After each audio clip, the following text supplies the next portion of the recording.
Hari ini kita akan bicara tentang dunia roh. Adakah di antara saudara yang belum memakai minyak urapan?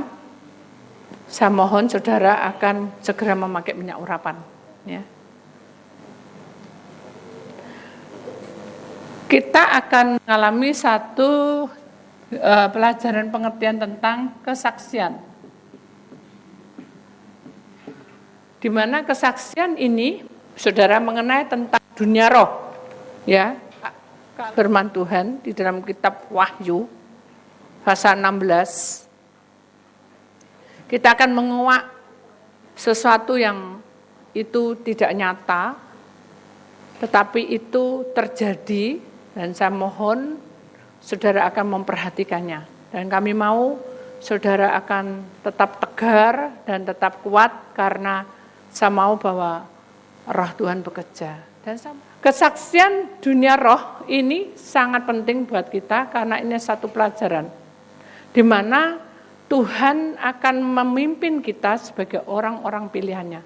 Ya, kita tahu bahwa ini adalah perjuangan, saudara. Ini sangat mengerikan sekali, karena ini adalah kenyataan. Ya, di mana lempengan bumi ini bergerak kemana-mana, sehingga saudara, lautan yang tadinya tidak ada masalah, ini sekarang bermasalah. Di mana cuaca, kondisi, alam, kehidupan, semuanya itu akan berubah. Tapi tidak berubah total, itu akan perlahan-lahan. Dan kita harus mengatasi semua itu dengan hati yang terbuka. Kenapa? Karena ini adalah kita alami di dunia. Ya, karena kita tinggal di dunia yang penuh dengan pancaroba, banyak masalah, bertubi-tubi. Ya. Tolong duduk di depan sini. Bisa duduk di depan sini, tolong dengan hormat. Saya mohon duduk di depan, ya. Saya percaya bahwa dunia roh yang kita alami ini bukan main-main lagi, karena ini adalah suatu bencana yang besar, di mana kuasa-kuasa itu merenggut hidup kita. Dia berusaha untuk mengacaukan kita. Dia berusaha untuk memutarbalikkan keadaan. Kenapa? Karena dia ingin hidup kita ini sesuai dengan perintah Tuhan, ya. Kita itu tidak tahu bahwa Tuhan itu menginginkan supaya kita itu menyadari bahwa apa yang kita alami ini adalah kejadian yang sungguh-sungguh, yang dikuak, yang tidak terpikir oleh kita, itu kita alami sekarang ini. Kemarin sekitar pukul berapa ya saya berangkat itu? Tadinya saya pukul 5, ya 5.10 itu saya berangkat. Di dalam perjalanan itu macet, saudara. Dan orang yang mengantar saya itu bilang gini, pokoknya ingat-ingat, kalau hari Jumat pasti Surabaya macet. Ya sudah, saya kan enggak tahu biasa berangkat. Biasanya kalau pagi ya pagi, kalau fajar ya fajar, tapi ini malam gitu. Jadi saya juga bengong-bengong aja, tapi saya tidak merasa bahwa saya tidak merasa bahwa saya akan ketinggalan pesawat. Bayangin, baru ini kali saya itu ketinggalan lagi. Jadi kan jengkel, kalau secara logika saya jengkel. Tapi saya merenungkan, kenapa ya? Saya ini seperti kayak bukan alam mimpi, tetapi kenyataannya saya busuk gitu. Seakan-akan saya tenang dan saya tidak merasa kecewa, tidak ada sesuatu yang membuat beban, saya mengalir aja. Bahkan saya bilang sampai di tempat bandara saya cuma membuka itu tiket dan saya bilang, Daya, tak kira itu pukul 5. Maaf, tak kira itu pukul 11. Ya. 18:10. Ternyata yang saya lihat itu justru pulang sampai di Jakarta tuh 18:10. Berangkatnya itu bukan 18:10, 17:10. Jadi saya ini dengan kondisi seperti itu saya masukin, waduh sudah terlambat. Saya kasihkan tiketnya, ya. Dia bilang, Bu, ini pesawatnya sudah saat ini. Ini setengah jam sebelumnya, kok bisa nggak karu-karuan? Dalam hati saya, biasanya kan 1 jam harus tiket tinggal. Gitu. Ternyata sekarang itu nggak seperti itu loh pesawat, saudara. Kita nggak main-main lagi, kita akan ditinggal. Jadi dalam kondisi seperti ini saya bilang, ya sudah, mau apa lagi? Terus akhirnya orang yang memanggil saya itu ngebahas saya. Kamu di mana? Ya aku sih tetap di Surabaya. Loh, kok belum berangkat? Kamu tidak akan terima teleponku. Kok sekarang kamu terima telepon ini? Ya ini ketinggalan gitu. Duh, ya apa Mbak Tuhan saya ketinggalan gitu, dia bilang gitu. Kamu tuh masuk dunia roh apa enggak? Kan tahu kamu lihat itu terlambat. Enggak, ya aku nyantai gitu. Kenapa? Ya enggak tahu, karena memang hari itu aku merasa bahwa sesuatu itu terjadi gitu. Dan aku enggak tahu kapan, kenapa, aku enggak tahu. Ya udah, beli tiket lagi gitu. Akhirnya kita beli tiket lagi. Beli tiket juga gitu, malam sekali. Jam 10, saudara. Jadi saya ini dengan kondisi perempuan sendiri, jam 10 ada di bandara. Orang yang sedang ngantar saya sudah pulang. Secara logika, saya sudah tidak mau. Tapi karena ini adalah pelayanan saya tidak tahu kalau Tuhan izinkan masuk dalam dunia roh. Saya tidak tahu, saudara. Akhirnya saya sudah sampai di tempat di mana saya masuk, saudara. Tuhan bilang, masuk aja di long. Duh, ya wis Tuhan, ya udah pikir saya. Begitu masuk enggak bisa, pakai ini enggak bisa, pakai itu enggak bisa. Terus pakai apa bisanya? Ya udah. Ya apa ini Tuhan? Saya tanya sudah, saya tahu. Tuhan pasti punya rencana. Mengapa saya pulang berangkatnya malam? Udah, bayar aja kata. Ya udah. Saya buka, sudah tahu. Dompet saya tuh enggak ada uang. Keliru tas. Jadi saya bingung loh. Mateng, keliru tas ini apa nih? Aduh ya apa nih? Saya bingung saya. Saya buka, oh ini ada ATM. ATM di sini, Bu, tapi di bawah. Apa tuh malas. Ya udah, jalan saya. Dari ujung jalan. Jadi kayak orang bilang tuh ini orang ini kenapa kok muter-muter ke sana ke sini kan? Riwari ke sana, balik lagi ke sini. Saya berdoa, saudara. Saya doa Tuhan, saya disuruh ke long tapi saya itu enggak punya uang. Sana, ke sana, ke sana. Tuhan bilang, kamu kok bilang enggak ada uang? Bukankah aku sudah menyimpannya? Gitu. Menyimpan mana? Jadi saya itu kayak berdebat. Buka dan bongkar tas. Bongkar ya, amplop kan buku nyanyian gitu. Terus kadang kalau di hotel kan ada kertasnya, tak taruh gitu. Sudah semua enggak ada Tuhan. Kalau saudara digituin gimana kan bingung juga loh. Enggak ada. Tuhan bilang apa? Itu loh mbok tekuk. Jadi itu karena ketutupan sama kertas-kertas. Jadi itu nekuk gini loh, nekuk gini. Kecil. Loh, masa? Itu logika saya, saudara. Begitu saya rogoi, tak ada. Nyelempet di dalam. Duh, apa ini ya?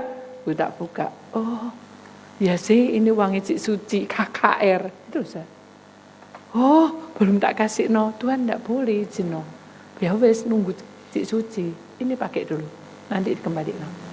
Oh ya wes Tuhan. Tak buka Tuhan. Saya bilang Tuhan ampuni. Boleh enggak saya pakai ini? Duh ini kamu loh kepepet.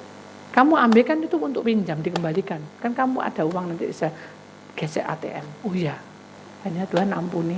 Saya bilang Cik Suci, ini uangnya apa? Gak apa-apa, pakai dulu, nanti dikembalikan. Oh ya, tak ambil. Mengapa Tuhan izinkan amplop ketinggalan? Kadang kita gitu tuh, uang ketinggalan. Betul enggak? Pernah enggak saudara seperti itu? Tahu-tahu uangnya delesep di tempat atas kulkas. Pernah enggak saudara?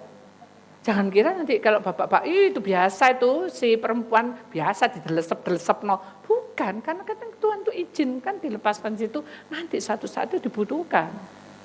Akhirnya begitu saya datang ini uangnya. Udah saya masuk. Enggak selera saudara saya makan. Tak makan jenang itu sudah saya sudah enggak selera. Kenapa? Males sudah malam gitu. Gak ada orang semua laki-laki semua. Saya sendirian. Sudah dari sana-sana saya kelihatan serem-serem, saya diam, saya pakai ini, ya, handset, saya nyanyi, memuji Tuhan. Saya temukan lagu-lagu itu, saudara. Enak sekali, itu lagu lama.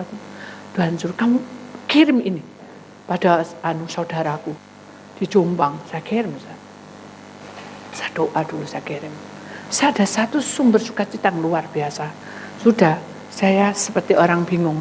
Ini, Pak, Sudah tak Pak, biasanya lo gak apa-apa saudara, karena rasa takut perempuan sendiri, jadi minta perlindungan. Pak ini sudah belum? Oh belum Bu, masih 2 jam. Oh, sudah 2 jam lagi, nyanyi-nyanyi sampai ngantuk-ngantuk, saudara kan teler saudara.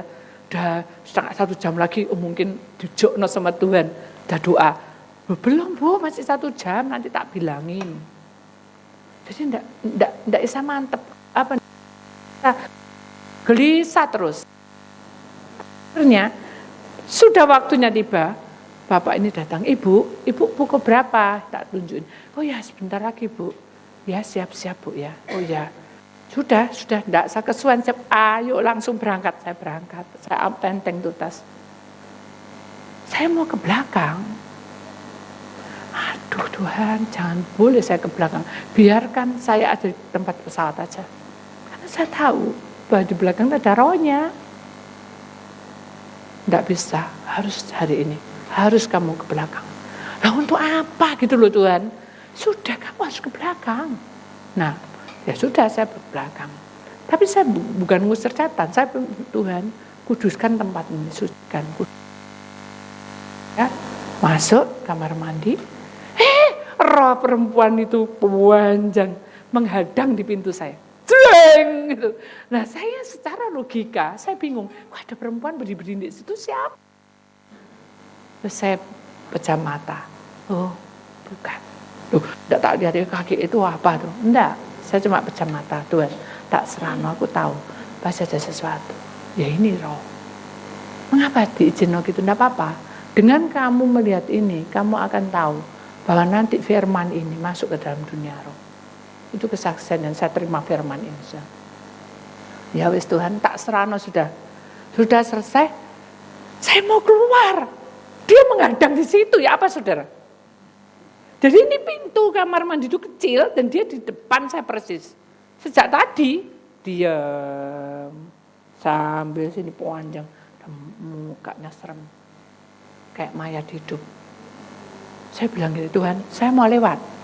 Pesawat sudah mau ini Tuhan, nanti saya dipanggil. Saya mau jalan Tuhan. Saya enggak mau bilang, keluar kamu setan, pergi kamu. Enggak. Begitu saya jalan, wes pokoknya saya jalan aja.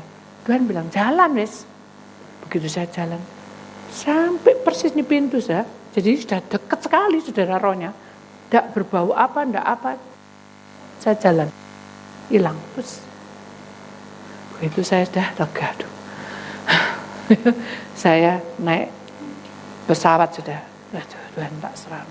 Pada saat saya pejam mata, saya melihat roh saya keluar.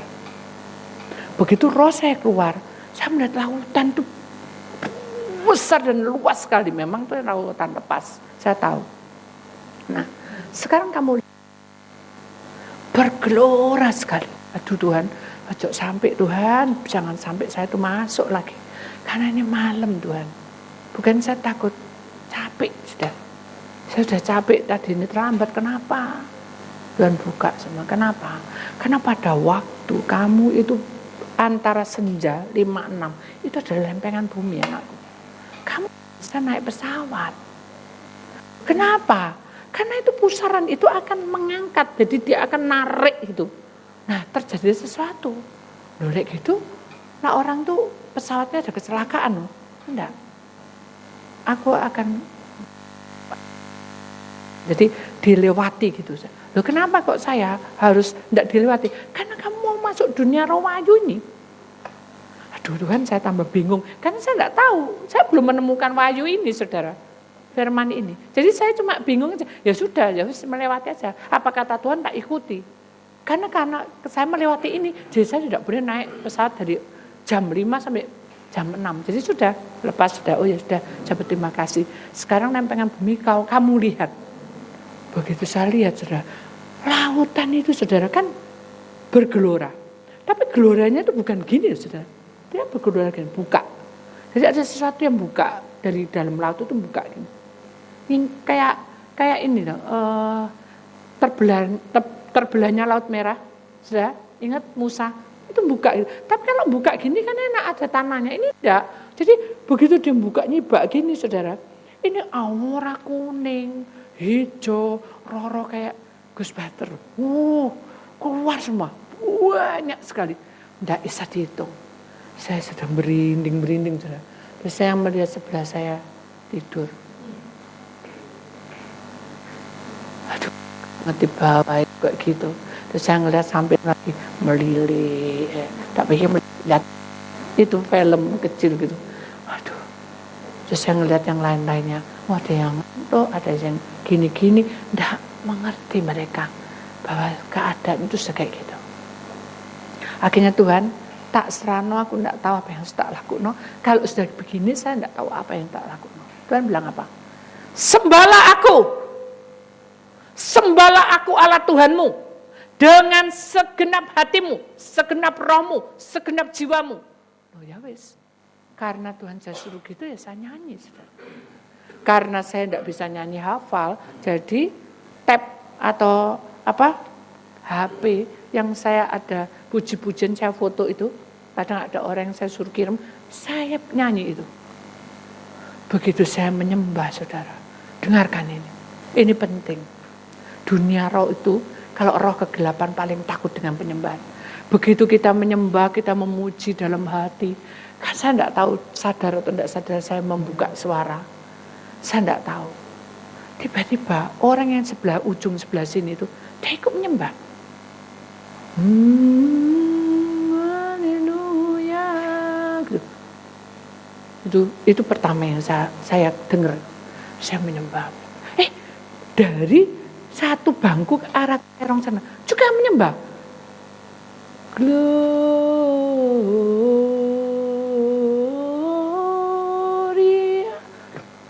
Jadi ada sesuatu pujian yang enggak sama, tapi mengapa bisa menyatu? Begitu ini menyembah, ada satu kuasa Tuhan. Aduh, saya sampai urapan Tuhan itu luar biasa di pesawat itu. Dan naik melambung pesawat ini, saudara, terangnya melebihi dari bintang, melebihi dari bulan, melebihi dari sinar matahari. Terang semuanya. Dan saat terang itulah lautan yang bergelombang tadi buka-buka, nutup pelan-pelan. Itu rahasia. Jadi kalau kita masuk ke dalam pujian penyembahan, jangan main-main. Mari kita menyembah sungguh-sungguh dan pikiran pusatkan pada Tuhan. Amin. Mari, kalau ini perkara dunia roh, apalagi perkara hidupmu, apa Tuhan tidak memperhatikan? Keuanganmu, sakit penyakitmu, masalahmu, hutang piutangmu, kehidupan kamu ke depan, tidak ada jeluntrungannya, tidak ada jalan keluarnya. Tuhan itu mengerti, saudara. Mari kita imani bahwa Tuhan berkuasa atas hidup kita. Jadi perintah Tuhan adalah apa? Menyembah. Penyembahan, ya saudara. Penyembahan apa? Dengan apa? Segenap apa? Segenap hati, roh dan jiwa. Karena dengan kamu mengungkapkan itu semua, maka roh Tuhan bekerja di tengah-tengah kita. Nah, ini ada kesaksian yang harus kita lewati. Setelah saya selesai, pulang juga gitu. Pokoknya hari itu saya dibuat, iblis itu membuat saya kecewa. Saya bilang, ini sudah waktunya berangkat pulang. Tunggu dulu, belum selesai. Loh, saya sudah selesai semua PR. Kok enggak boleh? Tunggu, aku mau lihat dia makan. Yes. Jadi saya puasa, saya lihat orang makan enggak apa-apa. Tapi lihat jam, ini loh sudah lewat. Gak, lihat dulu biar mereka hidup tenang. Diam. Sebelum makan masih cari tanaman. Sudah cari tanaman, baru makan. Setelah makan masih lihat bunga. Jadi semuanya itu rasa-rasanya membuat saya itu jengkel. Ada banyak kejadian yang membuat saya itu marah, pengennya marah. Tapi saya merasa bahwa ini harus saya lewati. Karena kalau kita masuk dalam dunia roh, kita tidak boleh ada amarah, saudara. Jengkel pasti, tapi tidak boleh berlarut-larut sampai kita meluap-luap, sampai kita mengambil kata-kata yang tidak baik. Ya, itu intinya. Jadi kalau kita mau masuk dunia roh, hati kita, saudara,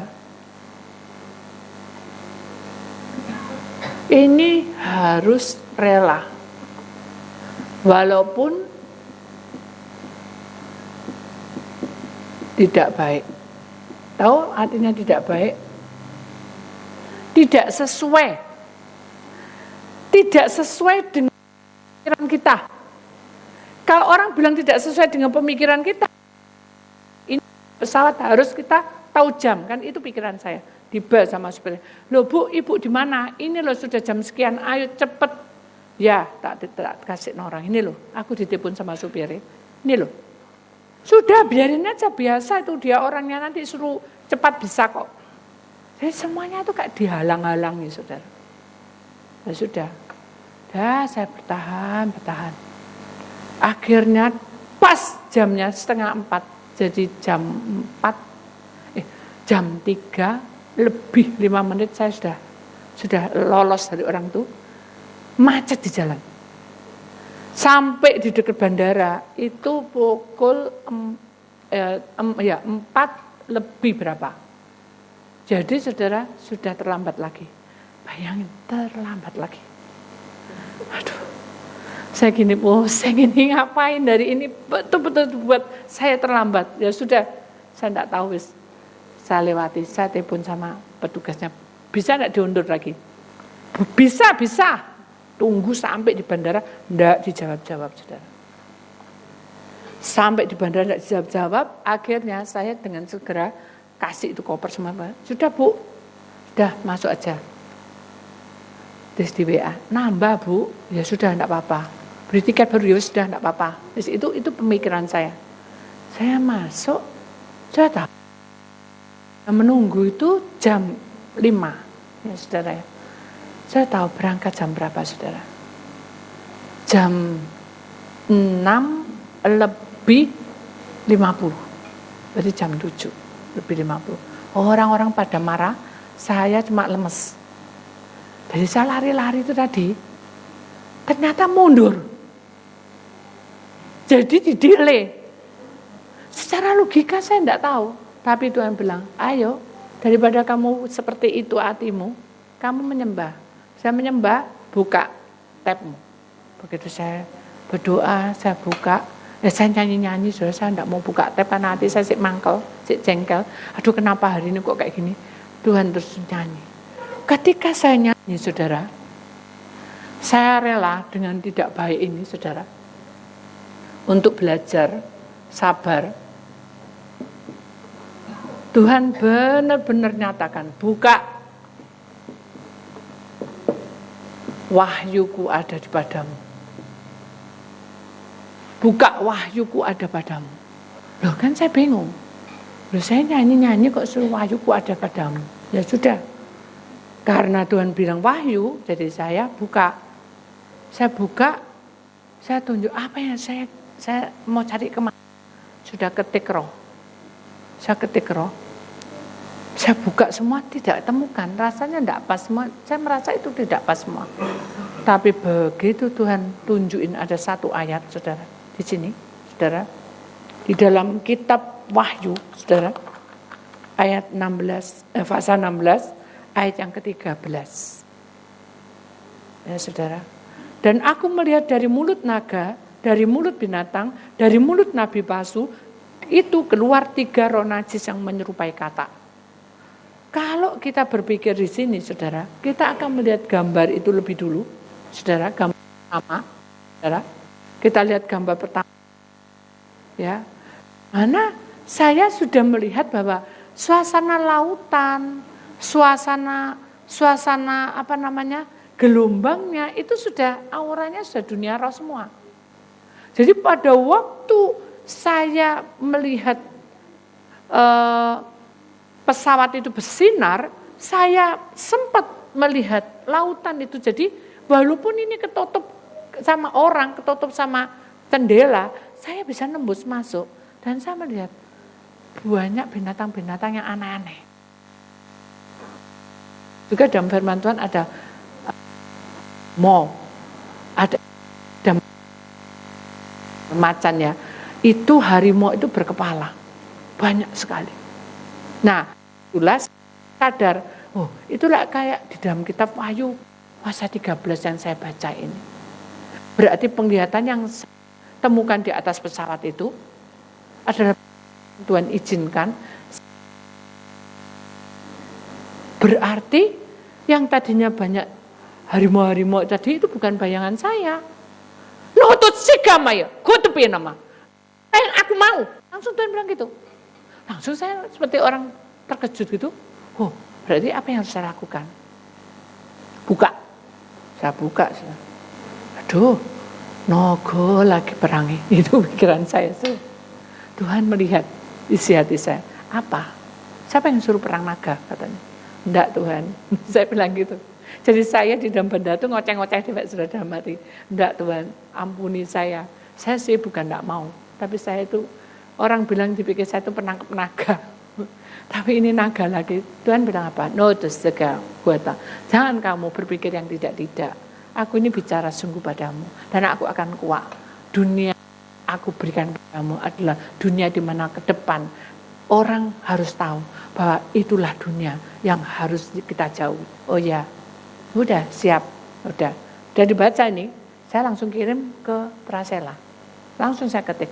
Tapi itu berangkat ya, saudara-saudara GA 322 masuk. Ya udah, saya tutup, saya kasih tema, saya masuk. Begitu saya masuk, saya bingung juga, kenapa ya Tuhan kasih pas masuk. Maksudnya apa? Ya sudah, biarin aja. Saya buka itu TV kecil. Saya sudah setengah-setengah ngantuk itu. Tuhan bilang apa? Nih, aku buka kamu. Aku berikan hikmat padamu. Tiba-tiba saya melihat itu ada malaikat. 2 malaikat itu, yang satu mbak gulungan. Tahu gulungan? Gulungan itu pasti gulungan kitab. Nah, dia mendekat pada saya. Dan yang satunya itu bersayap, lebar sekali sayapnya. Dan sayapnya itu hampir ke tanah. Dan saat dia mendekat pada saya melihat itu goresan, kretek, seperti tanah ini buka, saudara. Karena kena gesekan dari sayap tadi. Jadi saya sempat tegang, Tuhan itu mau apa gitu. Dan saat itulah no desigama, makan ini, makan gulungan ini. Dari situlah saudara, saya jatuh tersungkur. Tuhan, aku tidak layak, tapi Engkau berikan aku itu. Yohanes pantas karena Yohanes adalah orang yang setia. Tapi aku ini Tuhan tidak setia. Aku belum setia seperti Yohanes. Kalau kamu mau masuk dalam dunia roh, kamu harus masuki auraku, kuasaku. Kamu harus makan ini. Saya mundur. Saya sudah pernah diberi sama Tuhan. Pada waktu saya puasa 50 hari. Sekarang saya diberi lagi, saya tidak layak. Karena saya ini sudah rapuh. Bukan kekuatan lagi yang saya punya. Saya hanya mengandalkan roh Tuhan. Saya tidak akan kuat untuk melayani seterusnya. Tetapi saya tahu Tuhan beri yang terbaik untuk hidup saya. Dan tetap bilang, ingat, semua ini harus kamu lalui. Kalau gitu, aku berikan kamu daun kehidupan. Kemudian ada daun kecil-kecil gitu, saudara, memanjang gitu. Seperti gandum gitu, ya, menjular gitu, terkulai gitu. Saat saya pegang, ada sesuatu yang kecil, jadi tampak seperti daun teh gitu, saudara. Makanlah, jadilah kamu kuat. Dengan gemetar, saudara, saya terima daun itu. Tapi kamu nanti akan terjadi sesuatu, jangan khawatir. Saya siap. Karena hidup mati di dalam tanganmu. Makan. Dan jangan kamu gigit, kecap aja dan telan. Ya. Saya masukkan, saudara. Saking takutnya gigit. Sampai saya cuma kayak permen tak mut-mutok. Karena itu kesingsal gitu, rasanya ada tipis sekali. Begitu saya bilang darah Tuhan Yesus. Masuk. Saat masuk barulah gulungan itu diberikan pada saya. Saat saya mengecapnya, saya tidak tahu, pokoknya sudah masuk itu gulungan di dalam kehidupan saya. Dan saya merasa ada sesuatu yang hikmat dari surga itu membuka semua yang terselubung. Sehingga saya merasa dengan gemetar, saya menikmatinya, dan Tuhan itu luar biasa. Saya suka cita malam itu. Walaupun tubuh capek, tapi saya suka cita. Akhirnya saya di WA, ibu di mana? Kok belum datang? Saya bilang, saya ini di delay. Maaf, saya saking gugupnya, saudara. Saya baru beritahu kamu. Gak apa-apa, Bu. Pokoknya ibu hati-hati, ini kan malam. Ya. Dan sampai di Surabaya, saya kan lupa. Ada kejadian apa, saya kan lupa.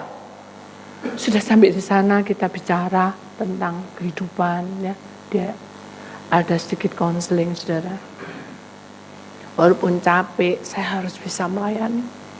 Saya buka semua, Tuhan buka semua. Tiba-tiba lampu mati, saudara. Jeglek, gitu.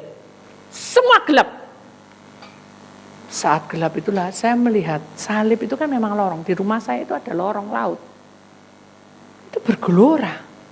Jadi itu menarik semuanya. Aura-aura tidak benar keluar semua. Keluar kayak sampah itu, saudara. Keluar dari halaman saya. Dan saya kan juga lupa sama saya bahwa itu kejadian yang Tuhan maksudkan. Jadi saya bingung. Saya bingung nih pun siapa. Akhirnya saya nih pun seseorang, dan Tuhan itu baik. Pada waktu saya kupu-kupu, saya pergi ke Alfamart, tutup, tidak ada token. Sana tuh tak kira tuh habis tokennya. Ternyata masih 100 lebih. Dengan gemetar saya naik turun, saudara. Kenapa? Karena saya tahu kalau gelap pasti 2 cucu saya nangis. Saya pun juga kebingungan. Saya sudah capek, saudara. Akhirnya saya sudah berserah dan saya berdoa, Tuhan, wis pasrah wis. Dan saya telepon orang. Nah, orang itu bilang, suamiku masih pergi. Ya sudah, saya pasrah. Saya menunggu aja Tuhan mau apa. Karena saya lihat itu memang bergerak lorong itu. Tapi saya berserah aja. Begitu tidak lama, saudara. Sudah saya mikir cuma sudah berserah. Telepon masuk. Ayo kamu lihat itu semua. Satu dibuka semua. Enggak, maksudnya sudah tidak perlu ke PLN dulu, lihat dulu gitu, dilihat. Saya kan enggak ngerti. Saya tuh enggak ngerti masalah tentang listrik. Tuhan itu kirim. Tuhan itu tahu apa yang saya harapkan. Sudah dibuka. Ini, panel ini yang bawah atas. Wes jelas sudah jeweglekno semua. Sudah jeglek, nyala semua. Pada tadi dia jeweglek. Enggak bisa. Kenapa enggak bisa? Tahu saudara? Pertama, karena kita tidak tahu mana yang dia harus jeglek, mana yang harus dibuka, mana yang harus ditekan ke atas. Kedua, karena kita khawatir. Makanya saudara harus tahu rahasia untuk masuk ke dalam kehidupan saudara. Itu kan saya tidak tahu masa depan saudara. Saya tidak boleh seperti itu. Kalau sudah mantep, oh aku percaya ini kehendak Tuhan. Saya begitu. Saya percaya kehendak Tuhan. Saya tahu tidak akan kobong. Dan naik semua, jeglek semua. Grek. Nyala. Begitu nyala, sekarang ganti TV-nya sama kulkasnya enggak nyala. Itu buka semua. Sudah pokoknya ada 2 jam lah, kita 3 jam total dari saya semua orang tadi sudah pulang, tak suruh pulang. Sudah, saya sudah tidak punya siapa-siapa. Tuhan sudah berikan yang terbaik. Akhirnya, pasti kamu punya planner yang di atas. Oh iya, hanya dibuka benar sudah. Oh ini jeglek yang ini, sudah buka aja jeglek semua aja. Tidak apa-apa. Jeglek semua, nyala saudara. Semua pembantu dan semua yang orang di situ bengong. Mau ikulau, pokok peteng. Tahu maksudnya? Tadi itu kenapa kok gelap? Semua pada was-wasan. Dia mikir ada setan, saudara. Dia pikir ada setan. Daripada dia mikir yang enggak saya cerita. Di tempat salib ini, lorong. Laut. Jadi kalau laut bergelora kita pasti kena. Tuhan izinkan merah kuning hijau tadi kan aura-aura yang setan yang enggak karu-karuan tadi itu saudara diusir, dikeluarkan ke sampah sama Tuhan. Di tempat pelataranku tidak boleh ada itu. Makanya gelap sejenak. Tidak ada apa-apa saudara, tiba-tiba gelap. Itu kuasa Tuhan. Sudah jalan malam tidur Tuhan buka. Wahyu 16 buka. Dah, saya buka, ngantuk-ngantuk, saudara. Saudara, ini ke jalan Tuhan kan harus dilewatin. Baca, kemudian baca ke-7 Malapetaka. Karena saya takut ngantuk, jadi saya buka ke-7 Malapetaka. Tuhan bilang, 1.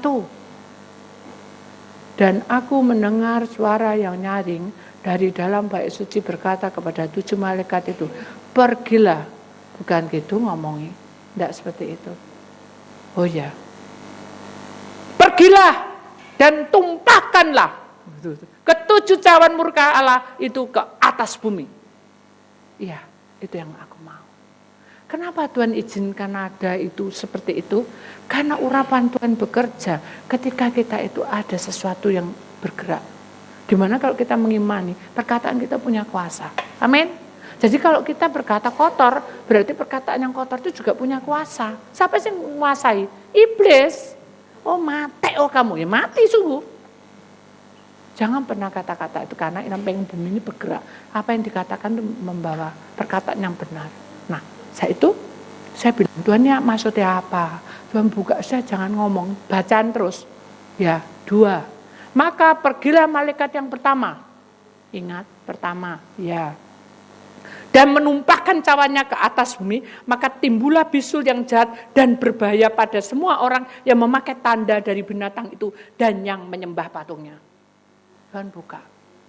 Banyak orang lari, jadi saya itu kelihatan dengan penglihatan saya, ini penduduk itu lari tunggang landang, sana sini, jadi kayak gempa, padahal tidak ada apa-apa. Terus saya melihat, apa ya? Lihat itu, deketin. Saya merasa roh saya itu deketin. Ternyata ini ada tanduknya, saudara. Dari manusia itu ada culanya. Saya tahu kuda yang ada cula 1. Halo? Ya kayak gitu. Loh, kok aneh ya? Jadi saya bingung. Satunya, ibu, anak itu juga, bayi juga. Saya bingung, apa ini? Tuhan buka, dengarkan. Seperti ini loh. Dibuka sudah. Ternyata orang ya, nanti akan mengalami itu ketika ada pelanggaran dan sumpah pada setan. Contoh nih, buka. Nih bayi ada culanya kan. Lihat tuh. Ternyata suami istri ini hasil hubungan gelap. Halo, muda-mudi. Akhirnya dia gugurkan. Itu pertama. Kemudian terulang lagi, gugur kedua. Ketiga kalinya terjadilah masalah. Begitu dia sudah betul-betul menikah, lahirlah bayi itu berculang. Tapi tidak kelihatan. Loh, terus yang kelihatan dokter? Enggak. Yang kelihatan dunia roh. Tambah serem sudah, berarti kayak gitu ya cara iblis bekerja. Betul. Saya lihat ini, bapak ini. Kenapa dia bekerja kok bisa sampai ada culai? Lihat. Dia lihat. Bapak ini berkati dengan luar biasa. Saudara. Tapi. Nah, di sini.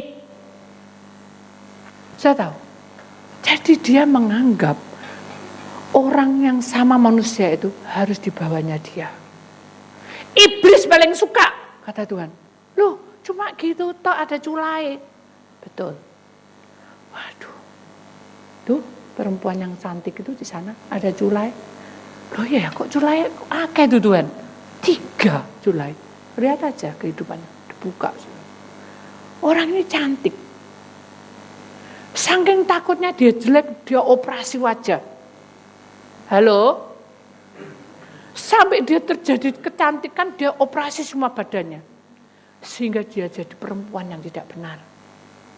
Gonta-ganti orang lagi. Saat dia melewati itu, dia sudah bercula 1. Dia mempercantik hidup dia, melebihi dari budgetnya. Dia sudah bercula 1. Kemudian dia melakukan hubungan gelap, sudah bercula 2. Apa yang bercula 3? Karena dia pergi ke dukun dan dia berkata, jadikan aku punya wibawa. Orang bisa jatuh cinta sama aku. Bayangin saudara. Oh gampang. Nih, kamu mau pakai ini? Ternyata ada lidi segini dimasukkan ke sini. langsung bercula. Itu kejadian. Jadi semua yang saya lihat itu, saya ini kan pelupa. Saya bilang, Tuhan, semua yang saya lihat, saya enggak tahu loh. Saya enggak tahu loh Tuhan, saya takut loh ngomong ini. Saya harus bagaimana, ini penglihatan saya itu lupa. Tuhan kuat lagi. Apa gunanya kamu di pesawat aku berikan daun kehidupan? Apa gunanya aku berikan kamu gulungan kitab kudus? Dari situlah saya jatuh tersungkur. Tuhan tahu saya pelupa. Tuhan berikan daun kehidupan supaya saya ingat memori saya. Sudah tahu kenapa? Karena orang-orang yang mati, saudara, dengarkan ini. Karena saya pernah dibawa ke sana. Orang-orang mati itu yang sakit ginjal, sakit jantung, mati karena apa itu di sana dikasih daun kehidupan, saudara. Sampai sembuh, sampai penghakiman tiba. Kenapa kok begitu? Karena pada waktu nanti penghakiman tiba, hai Pak, apa kerjamu? Dia tidak bilang, saya mati karena ginjal. Dia mengakui semua perbuatannya dan tidak ada bilang sakit, mati tabrakan. Tuhan sudah sembuhkan dengan daun kehidupan. Itu yang saya pernah dibawa oleh Roh saya ke sana. Nah, makanya dengan daun kehidupan itu saya tidak boleh lupa. Memori itu melekat. Kemudian mengapa saya harus pakai gulungan kitab kudus? Karena itu dunia roh. Ini dunia roh yang tidak nyata. Dan ini sangat berbahaya. Makanya kan saya suruh untuk masuk ke dalam. Kenapa? Karena ini penguasa roh yang akan menempel suatu waktu dalam hidup kita. Saya jangan jauh-jauh. Saya tahu jaran kepang. Halo? Pernah lihat jaran kepang? Bisa kemasukan? Bisa kan? Nah, sama seperti itu karena itu dunia roh. Dia mengundang roh. Tapi kita tidak mengundang roh, kita ini cerita, kita ini dibuka sesuatu rahasia tentang roh. Makanya saya tidak menginginkan orang di luar. Kenapa? Karena saya tidak mau ada yang kemasukan. Saya tidak suka. Kenapa? Karena itu tidak baik. Begitu roh itu nempel, hidup kita akan apes. Begitu kita nempel, hidup kita akan kacau. Saya tidak mau. Makanya kita harus dimenterai. Tempat ini dimenterai dulu. Makanya sejak tadi saya gelisah sekali. Kenapa? Saya harus penyembahan. Jam mepet masuk ke sini, saya bingung sekali. Saya tidak bisa ngungkap, no. Saya mau cerita siapa? Karena ini roh. Saya tidak bisa apa-apa. Saya pokoknya berserah. Saya lari aja. Tuhan, pokoknya saya harus menyembah. Hanya saya bisa menyembah, saya lega. Satu malaikat di sana. Jangan takut. Ini, aku bawa daun kehidupan sebelah sana. Jangan takut, aku memberikan pengurapan. Nih, daun kehidupan sebelah sini. Jangan takut, aku menyertai kamu. Aku akan urapi semua jemaatku. Jangan takut, semua ini jadi benteng. Makanya saat tadi saya langsung masuk penyembahan karena malaikat Tuhan saya berbaris. Sudah mengurapi tempat bangku-bangku sudah duduk dari depan sampai dari belakang. Jadi saudara tidak perlu takut. Itu janji Tuhan pada kita. Karena waktu berjalan dengan cepat.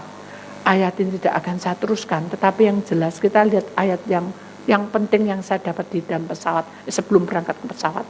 Ayat yang gambar yang kedua di situ saudara. Wahyu pasal 16 ayat 13. Di sini katakan dari mulut naga, dari mulut binatang, dari mulut nabi palsu, maka roh najis itu menyerupai kata. Jadi kalau kita bicara tentang cula itu adalah keadaan hidup manusia yang melanggar itu terjadi. Cula itu adalah kehidupan sehari-hari. Itu akan terjadi. Tetapi kalau anak-anak Tuhan cula itu tidak ada. Ya. Demikian juga kalau ini Wahyu 16 ayat 13 ini menunjukkan bahwa hidup kita ini dikuasai oleh setan. Naga itu adalah setan. Dia berkuasa atas bumi ini. Makanya di sini katakan mulut naga, mulut binatang. Mengapa? Karena perkataan kita, pembicaraan kita ini kadangkala kita nyimpang dari kebenaran Tuhan. Sehingga kita berkata kutuk, berkata-kata tidak benar. Nah itu binatang. Apakah kita juga seperti itu? Kita tidak mau. Tutup bungkus dengan darah Tuhan. Sehingga saya bisa lemah lembut. Tutup bungkus dengan darah Tuhan. Supaya lidah bibir saya itu bisa menyenangkan hati orang. Menyenangkan hati Tuhan lebih dulu. Baru menyenangkan hati Tuhan. Menyenangkan hati orang. Jadi itu binatang itu adalah berbicara tentang lidah. Kemudian yang ketiga, mulut nabi palsu itu adalah Kalau kita itu tadi pergi ke tempat orang pintar, pergi ke tempat ini, apa? Umurmu berapa? Totali semua. Oh ini kamu jongnya apa lah? Itu enggak boleh, saudara. Itu dia memakai lempengan bumi. Di total, bisa itu. Karena dia pintar. Itu sungguh terjadi. Siapa? Siapa yang mendengkengi itu semua? Iblis nanti, saudara, karena kita tidak pakai kuasa Tuhan. Jadi itu berbahaya. Jadi nabi palsu itu adalah orang yang seakan-akan dia itu menolong kamu. Tetapi menolongnya itu bukan dari Tuhan. Jangan ke sana. Jangan pernah mau. Karena Tuhan tidak menginginkan kita seperti itu. Ada satu kesaksian mungkin saya sudah cerita. Pada waktu saya pengurapan di tempat tidur itu, ada duri, dan duri itu katanya dari seseorang. Dan saya juga tidak mau mengatakan hamba Tuhan apa, pokoknya dari seseorang. Betul, dia itu kalau dibilang, dia kenal akan Tuhan. Tapi bagaimana kok bisa sampai kayak gitu? Kok ada duri? Kalau kamu ada masalah, taruhlah duri. Gak ada. Walaupun dia memakai, loh Tuhan kan disalib pakai mahkota. Mahkota duri itu hanya milik Tuhan. Karena dia yang bisa berkuasa atas hidup kita. Dan kita tidak perlu pakai mahkota duri. Mahkota duri itu tanda pikiran kita yang kotor. Hidup kita yang pikiran tidak mau maju-maju, males, tidak mau kerja, tidak mau sungguh-sungguh. Itu pikiran sudah dimatikan, saudara. Dan kita tidak perlu pakai mahkota duri lagi. Amin. Jadi kita tidak perlu mengalami sesuatu yang menderita seperti itu. Karena bahkan semua masalahmu sudah ditanggung. Penyakitmu ditanggung, semua bebanmu ditanggung di atas kayu salib. Bersama dengan Tuhan. Jadi semuanya sudah bebas kita seharusnya. Mengapa kita bertubi-tubi masalah? Karena kita banyak pelanggaran. Mengapa kita selalu punya masalah ini? Karena kita tidak mau rela. Nih saudara. Karena kita tidak mau rela. Tidak mau nerima. Kalau kita mau nerima baik buruknya, oke, tidak apa-apa. Kita bisa menyenangkan hati orang. Itu ada sukacita Allah. Amin. Jadi jangan pernah main-main. Karena iblis itu bisa menyerupai itu. Kemudian 3 kata ini menandakan tentang bagaimana kehidupan dan nasib kita, tubuh roh jiwa. Kata itu tubuh, menandakan tubuh roh jiwa itu 3 kata itu tubuh roh jiwa. Manusia kalau ikuti suara setan ini, kita masuk dalam kegelapan itu. Hidupnya kacau, saudara. Kita tidak bisa di tempat 2 alam. Hidup kita ini satu, tujuan kita itu kepada Tuhan. Dan hidup alam kita itu alam yang nyata, bukan alam roh. Oh kita lihat ini nangkep ini setannya dimasuk nasi. Tidak ada. Tidak ada perpindahan roh, tidak ada. Amin. Jadi kita harus ingat bahwa Tuhan berkuasa atas hidup kita. Amin. Besok hari Rabu saya lanjutkan. Karena ini sudah habis waktu. Dan kita lihat gambar selanjutnya. Ya saudara. Para malaikat. Dengarkan. Berjaga-jaga. Jadi ini saudara mendengar. Dia melihat kamu dan dia berjaga-jaga. Amin. Jadi kalau anak kecil malaikat itu 3. Saudara. Tapi kalau orang dewasa cuma gini. Depan apa? Tuhan. Saudara jangan berpikiran bahwa saudara ditinggal sama Tuhan. Tuhan itu berkuasa atas hidup kita. Janji Tuhan di tengah-tengah kita.